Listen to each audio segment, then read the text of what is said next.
నెయ్యిలో రసాయనాల వ్యవహారంలో వైసీపీ నేతల తీరును ఏపీ మంత్రులు ఆ తీరుపై ఆగ్రహం వ్యక్తం చేశారు. ఈ వ్యవహారంలో క్షమాపణలు చెప్పి సిగ్గుతో తలవంచుకోకుండా సమర్థించుకోవడాన్ని విమర్శించారు. తిరుమల శ్రీవారితో పెట్టుకుంటే ఏం జరుగుతుందో అందరికీ తెలుసన్నారు.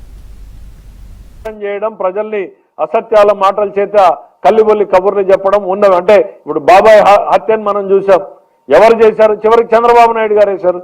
ఇవాళ అరే నెయ్యి సరఫరా అయింది మీ టైంలో, శాంపుల్ పోయిందప్పుడు, రిపోర్ట్ వచ్చింది. ఇప్పుడు ఆ రిపోర్టు ప్రకారం అందులో కల్తీ జరిగింది, అందులో జంతువుకు సంబంధించినటువంటి కొవ్వు అవశేషాలు ఉన్నాయి అని నిర్ధారిస్తే లేదు లేదు లేదు అనేటువంటి ప్రచారాన్ని తీసుకెళ్తున్నారు. ప్రజలకు క్షమాపణ చెప్పాల్సింది పోయి, సిగ్గుతో తలవల్చుకోవాల్సింది పోయి, ఇంకోటి ఎవడన్నా అయితే అసలు గదిలో నుంచి బయటకు కూడా రాడు. ఇంత పెద్ద ఆరోపణలు ఎదుర్కోవాల్సిన పరిస్థితులు వస్తే నిస్సిగ్గుగా నిర్లజ్జగా బయటకు వచ్చి అందులో ఏం లేదు అనేటువంటి ప్రయత్నం మీరు చేస్తుంటే అసలు ప్రజలు ఏమనుకుంటారు అనేటువంటి ఆలోచన కూడా మీకు లేకపోవడం అనేటువంటిది బాధాకరం. వెంకటేశ్వర స్వామి గురించి ఎవరన్నా మాట్లాడినా చేసినా తప్పులు చేసినా మీరు చాలా ఎగ్జాంపుల్స్ ఉన్నాయి. దేవునితో పెట్టుకుంటే ఏం పరిస్థితి అవుతుంది అనేది అందరికీ తెలుసు.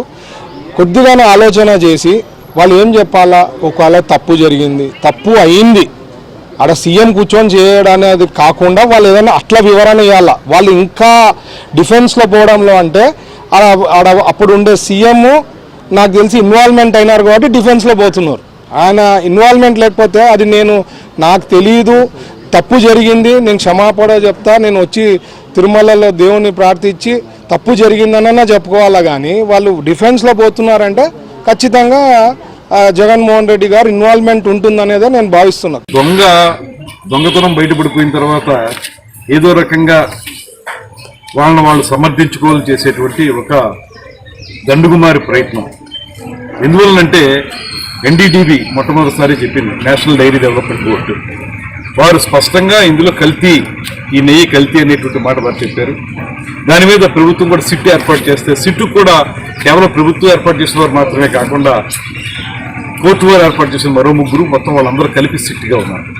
వాళ్ళందరూ ఇచ్చినటువంటి రిపోర్ట్ ఇప్పుడు స్పష్టంగా చెప్తా ఉన్నది, అందులో అసలు నెయ్యి లేదు, అంతా రసాయనాలు అనేటువంటి మోనోగ్లిజరైడ్స్ అనేటువంటి ఒక రసాయనం, అదేవిధంగా పామోలిన్, ఇవి ఉన్నాయి తప్పితే అందులో ఎక్కడా కూడా నెయ్యి లేదు అనేటువంటి మాట స్పష్టంగా చెప్పారు.